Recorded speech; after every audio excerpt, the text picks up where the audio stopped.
మీ ఎలాంటి వ్యాపార ప్రకటనలకైనా వెంటనే మా ఛానల్ సంప్రదించండి. నమస్తే. ప్రస్తుతం మనతో పాటు ప్రముఖ ఆధ్యాత్మికవేత్త, జ్యోతిష్య వాస్తు పండితులు, లలితాదేవి ఉపాసకులు బ్రహ్మశ్రీ నానాజీ పట్నాయక్ గారు ఉన్నారు. గురువుగారితో మాట్లాడదాం. నమస్కారం గురుగారు. శ్రీమాత్రే నమః. నవంబర్ మాసం విశేషంగా కుంభరాశి వాళ్ళకి ఎలాంటి ఫలితాలు ఉంటాయి, ఓవరాల్గా ఎలాంటి జాగ్రత్తలు పరిహారాలు తీసుకుంటే బాగుంటుందంటారు? కుంభరాశి వారికి ప్రస్తుతం రాహు యొక్క సంచారం రాశిలో జరుగుతుంది. 2లో వక్రించిన శని ఉన్నాడు. అలాగే అదేవిధంగా 6లోకి గురువు చేరి 12వ తేదీ నుంచి వక్రించి మరలా 5లోకి వెళ్తున్నాడు. సప్తమ కేతువు భాగ్యస్థానంలో ఉండేటువంటి శుక్రుడు అష్టమంలో ఉండేటువంటి శుక్రుడు 2వ తేదీ నుంచి భాగ్యంలోకి వస్తూ భాగ్యంలో ఆల్రెడీ రవి ఉన్నాడు. ఆయన 17వ తేదీ వరకు ఉంటే 17వ తేదీకి 2 గ్రహాల కలయిక వస్తుంది. కుజుడు రవి అంటే 2 అగ్రెసివ్ ప్లానెట్స్ దశమ స్థానంలో. అలాగే మనకి చూసుకున్నట్లయితే ఈ చంద్రుడు 1వ తేదీ 2వ తేదీ 29, 30వ తేదీ రాశిలో తిరుగుతుంటాడు. ఈ యొక్క గ్రహస్థితి మూలంగా అసలు వీళ్ళకి ఎటువంటి ఫలితాలు వస్తాయి, ఏ విషయాల పట్ల ముఖ్యంగా జాగ్రత్త వహించాలి. ఎందుకంటే ఎప్పుడు కూడా గోచారం ఈ కాంబినేషన్ ఉన్నందుకు ఈ జాగ్రత్త వహించాలని చెప్పుకోవడానికి.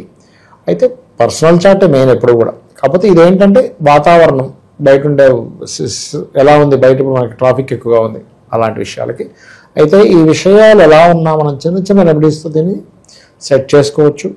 అయితే ఈ విషయాలు చెప్తుంది నేనైనప్పటికీ కూడా చెప్పేస్తుంది సాక్షాత్ లలిత అమ్మవారిగా భావిస్తూ, ముఖ్యంగా 1, 2, 29, 30 తేదీలు ఈ నెల హెల్త్ విషయంలోని, లేకపోతే ఏదైనా మనం అప్పు ఇవ్వడం ద్వారా లేదా అప్పు తీసుకోవడం ద్వారా మోసపోతామా అనుకునే అంశాలలో చాలా జాగ్రత్తగా ఉండాలి. అయితే ఎప్పుడైతే లగ్నంలో రాహు ఉన్నాడో, సప్తమంలో కేతు ఉన్నాడో, వీళ్ళు ఆ రాహుకేతులు మారేంత వరకు, అంటే ఇప్పుడు 1 నెలలో మారేరు, ఇంకో సంవత్సరం 1 మంత్ పడుతుంది.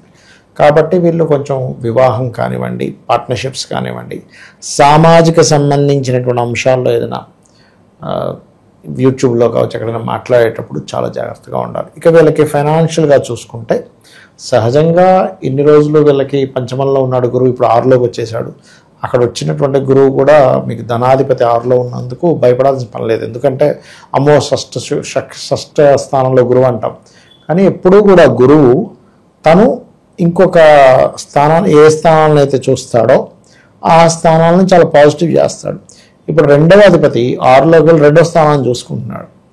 ఎప్పుడైతే ధనాధిపతి ధనస్థానాన్ని చూసుకుంటాడో ఫైనాన్షియల్ గ్రోత్కి ఏమీ ఇబ్బంది లేదు. కాకపోతే 2లో శని ఉన్నాడు కాబట్టి ఇక్కడ ఏంటంటే వీళ్ళు కాస్త శని భగవానుడి దగ్గర దీపారాధన చేయడము, కాలభైరవ అష్టకం చదువుకోవడము, ఇవి ఖచ్చితంగా వీళ్ళకి మంచి ఫలితాలు ఇస్తాయి. ఇంకా అందులో డౌట్ ఏం లేదు. అట్లాగే మరొక విషయం ఏంటంటే ఈ కుంభం వారికి చూసుకున్నట్లయితే చతుర్థాధిపతి అయినటువంటి శుక్రుడు ఎప్పుడైతే భాగ్యస్థానంలో ఉన్నాడో, చతుర్థ భాగ్యాలు అంటే చతుర్థం అంటే ఈ ప్రాపర్టీ అనుకోండి, వాహనం అనుకోండి, అంటే ప్రాపర్టీ మూలంగా, వాహనం మూలంగా కూడా ధనయోగాన్ని ఇస్తాడనమాట ఇక్కడ. అది ప్రధానంగా మనం చూసుకోవాలి. అండ్ అలాగే మరొక విషయం ఏంటంటే వీళ్ళకి కొద్దిగా సిబ్లింగ్స్ వల్ల, లేకపోతే కొన్ని మిస్కమ్యూనికేషన్స్ వల్ల, జాబ్లో ఎవరో ఏదో అన్నారని ఒక గొడవ వల్ల వీళ్ళకి జాబ్కి ఇబ్బంది వస్తుంది. కాబట్టి ఈ యొక్క విషయాల్లో చాలా చాలా చాలా కేర్గా ఉండాలి వీళ్ళు. ముఖ్యంగా వాహనం సంబంధించినవి, లేనట్లయితే రైతులకి మొదట్లో కొంచెం కష్టంగా ఉన్నా ఫైనల్గా మాత్రం వీళ్ళకి ఫైనాన్షియల్ గ్రోత్ ఉంటుంది. వాహనాలు, గృహాలు అంటే కన్స్ట్రక్షన్ చేసేటువంటి వారికి, అలాగే ఏదైనా రియల్ ఎస్టేట్ రంగాల్లో ఉండేటువంటి వారికి, ఇట్లాంటి వాళ్ళందరికీ కూడా బాగుందని మనం చెప్పుకోవచ్చు. అయితే ఇక్కడ ఈ పంచమాధిపతి ఎప్పుడైతే కుజుడితో కలిసి దశమంలో ఉంటున్నాడో, కొంచెం క్రియేటివ్ ఫీల్డ్లో ఉండేటువంటి వారికి అప్పుడే ఓకే చేయడం ఉంది, అప్పుడే మళ్ళీ లేదు మిమ్మల్ని తీసుకోవట్లేదు అంటే ఇలాంటివి కొంచెం ఉంటాయండి.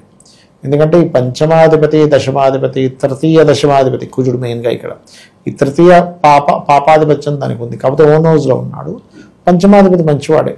దీనివల్ల ఏంటంటే అది 10th హౌస్లో కెరియర్ స్థానంలో పడింది కాబట్టి వర్క్ స్ట్రెస్ ఎక్కువగా ఉండడం, కొన్ని ఐడియాస్ని వేరే వాళ్ళు చూడండి, కొన్నిసార్లు వీళ్ళ ఐడియాని ఇంకోటి కొట్టేసి నేనే చేశానండి అని బాసు చూపిస్తారు. అట్లా కొంచెం వేరే వాళ్ళ క్రెడిట్ కొట్టేయడం ఇట్లాంటివి ఉంటాయి. కాబట్టి మీ యొక్క సీక్రెట్స్ని ఎవరికి చెప్పకండి. చెప్పినట్లయితే అనవసరంగా ఇంకో దానికి దారితీస్తూ ఉంటుంది. అలాగే సంతానం కోసం ప్రయత్నం చేసేటువంటి వారికి గురువు ఎప్పుడైతే 12వ తేదీ నుంచి వక్రించి పంచమం వైపు వెళ్తున్నాడో, మరలా 12వ తేదీ నుంచి అనుకూలత ఉంది. ముఖ్యంగా చెప్పాలంటే అది కేవలం దానికి ఒక్కదానికే కాకుండా కొంచెం క్రియేటివ్ ఫీల్డ్లో ఉండేటువంటి వారికి కొత్త అవకాశాలు రావడము, సంతానం కోసం చేసే ఐవీఎఫ్లు, ఐయుఐలు ఇలాంటి ప్రయత్నాలు కూడా సఫలీకృతం అవ్వడము. ఓకే, కాకపోతే ఏంటంటే కొంచెం స్ట్రాంగెస్ట్ ప్లానెట్ ఎప్పుడైనా మీకు దశమంలో ఉంటూ మరలా మీకు 17వ తేదీకి వచ్చి ఆ కుజుడు వచ్చి రవి కుజుడితో కలుస్తున్నాడు. కాబట్టి కొంచెం బాస్తోని ముఖ్యంగా 17వ తేదీ నుంచి, అంతకంటే ముందు కూడా కుజుడు అక్కడ ఉన్నందుకు కొంచెం ఉద్యోగంలో కొంచెం ఒళ్ళు దగ్గర పెట్టుకొని ఉండాలి. లేనట్లయితే ఏమవుతుందంటే అనవసరంగా ఎవరో కావాలని ఇప్పుడు మనకి మన పని మనం చేసుకుంటున్న ఎవరో వచ్చి గొడవ పెడుతూ ఉంటాడు. అందులో రవచ్చి చేరుతున్నప్పుడు మరింత జాగ్రత్తగా ఉండాలి. అంటే మనం తెలియకుండానే మెయిన్ బాస్తో అనవసరం శత్రుత్వాలు పెట్టుకుంటూ ఉంటాం. ఈ యొక్క విషయాల్లో కాస్త జాగ్రత్తగా ఉండాలి. ఇక ఇన్వెస్ట్మెంట్స్ రిలేటెడ్ సంబంధించినటువంటి అంశాలు కనుక చూసుకున్నట్లయితే కొంచెం జాగ్రత్తగా కనుక ఇన్వెస్ట్మెంట్ చేసుకున్నట్లయితే ఏదైనా ప్లాన్ చేసుకొని, అయితే ఇక్కడ ఏంటంటే ఎప్పుడు కూడా ఇన్వెస్ట్మెంట్స్ అనేవి వాళ్ళ పర్సనల్ చార్ట్లో 12వ అధిపతి ఎలా ఉన్నాడో చూసుకోవాలి, గుర్తుపెట్టుకోండి. ఇప్పుడు కుంభం వారు ఉన్నారు, ఇప్పుడు కుంభం మాట్లాడుకుంటున్నారు కదా, శని 2లో ఉన్నాడు, వక్రించాడు.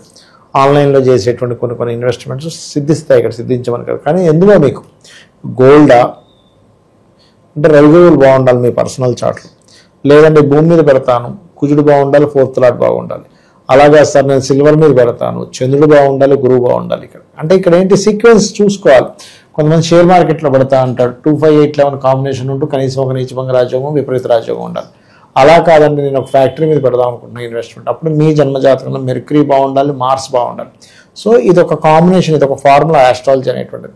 ఆ ఫార్ములా బేస్లో చూసుకుంటూ మీకు దానికి సంబంధించిన ఇన్వెస్ట్మెంట్స్ కనుక చేస్తున్నట్లయితే ఖచ్చితంగా బాగుంటుంది, అందులో ఎటువంటి సందేహం లేదు.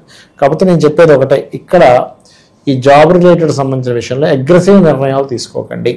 ఒకవేళ అంతగా మనకి లేదంటే నేను కామ్గా ఉన్నా సరే ఇంకోళ్ళు ఇబ్బంది పెడుతున్నారు అనుకున్నప్పుడు సూర్య భగవాను చూస్తూ ఓం భానుమండల మధ్యస్థ భైరవీ భగవానే నమః, లేదు విష్ణు సహస్రనామాలు వినడం, ఎందుకంటే బుధుడు వచ్చి చేరుతున్నాడుగా, అందుకని ఆ బుధుడు కంట్రోలింగ్లో ఉంటుంది. లేదు జాబ్ గురించి ఇబ్బంది పడుతున్నానండి అనుకునేటువంటి వారు ఓం మాణిక్య మకుటాకార జానుద్వయ విరాజితాయై నమః అనే నామస్మరణ చేసుకుంటే కూడా అన్ని విధాలు బాగుంటుంది వీళ్ళకి. చివరిగా గురుగారు, భార్యాభర్తల మధ్య సంబంధాలు ఏ విధంగా ఉండబోతుంది? ఏమైనా థర్డ్ పర్సన్ వల్ల ఏమైనా ఇబ్బందులు వస్తాయి?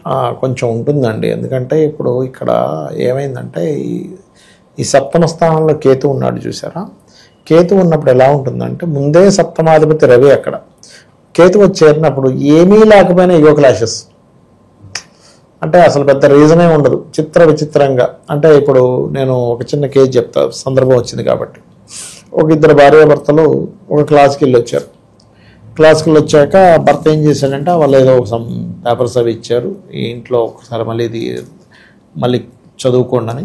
భర్త జస్ట్ ఇవి నువ్వు చూసావా, ఇవి చదివావా మరి ఒకసారి అంటే నేను చదవననే కదా నీ ఉద్దేశం, అంటే నేను అంత బద్ధకస్తురాలనే కదా నీ ఉద్దేశం అని గొడవ అయిపోయింది.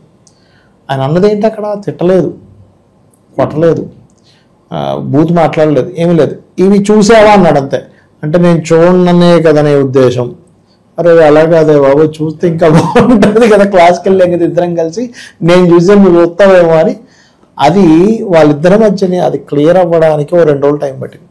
అలా ఏంటంటే ఎప్పుడైనా కూడా సప్తమంలో కేతువు కానీ రాహువు కానీ ఏదైనా ఒక పాపగ్రహం సప్తమంలో వచ్చి చేరిందా, ఆ పర్టికులర్ టైంలో మనం పార్ట్నర్స్తో మాట్లాడేటప్పుడు, జీవిత భాగస్వామితో మాట్లాడేటప్పుడు, ఇవాళ రేపు యూట్యూబ్లో వాళ్ళ ఓన్ కంటెంట్స్ మాట్లాడుతూ పెడుతూ ఉంటారు, కొన్ని అవి వైరల్ అవుతూ ఉంటాయి, కాంట్రవర్సీ అవ్వడం, ఇట్లాంటి విషయాల్లో పర్టికులర్గా జాగ్రత్తగా ఉండాలి కుంభం వారు. ఓకే, ఇక మన కార్తీక మాసం కాబట్టి ప్రత్యేకంగా వీళ్ళకి ఏదన్నా ఒక పరిహారం ఏదన్నా చెప్పండి గురుగారు. తప్పకుండా అండి. కార్తీక మాసంలో వీళ్ళు బిల్వపత్రం పెట్టి కనుక శివుణ్ణి అభిషేకం చేస్తే ప్రత్యేకంగా వీళ్ళకి రాజ్య యోగము, అంటే రాజకీయ నాయకులకు బాగుండడం, కెరియర్ పరంగా బాగుండడం జరుగుతుంది, అందులో ఎటువంటి సందేహం లేదు. బిల్వపత్రంతో శివాభిషేకం చేయాలి కార్తీక మాసంలో. ఓకే, చాలా బాగా వివరించారు, ధన్యవాదాలు. శ్రీమాత్రే నమః.